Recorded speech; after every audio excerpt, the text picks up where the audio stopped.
May 5th, 2018, the Edmonton Pride Seniors Group had a conversation with older and younger persons from the Edmonton queer community.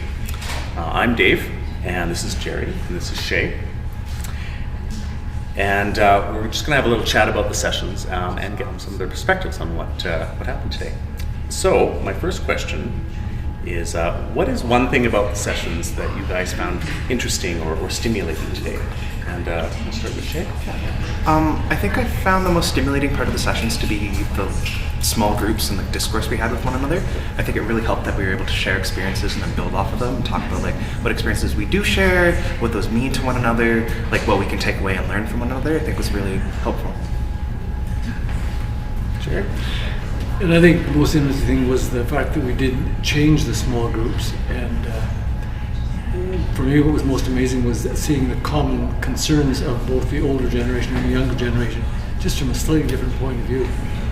Same message, I think, though. Okay. The second question for you is standing up for yourself or self-advocacy. What does that mean for you? We'll start with Jerry this time. Well, I think for me it means, in this context, saying I'm gay when people bring up the subject, and that seems to me to just help ease in a little bit more. People treat you differently when they know you're gay, and I think it's more positive.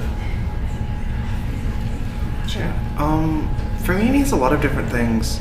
Most primarily, being open and honest about myself.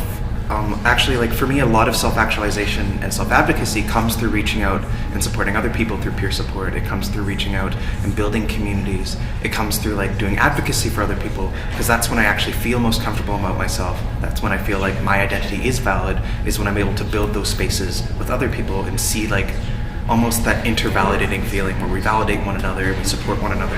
And those communities are where I feel like I'm really advocating for myself the most, but then I'm also forced to just because of how my identities are and how I am as a person, be very strict about who I exist as and how people interact with me. For example, within the medical community or with the education community, there's certain things that happen when we're interacting with doctors and whatnot, where I have to be okay, but for trans people, you can't just do X, Y, and Z, and you have to do it these ways. So that comes part of my self-advocacy as well.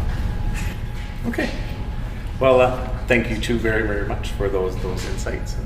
It'll help us plan better sessions, and thanks. Yeah.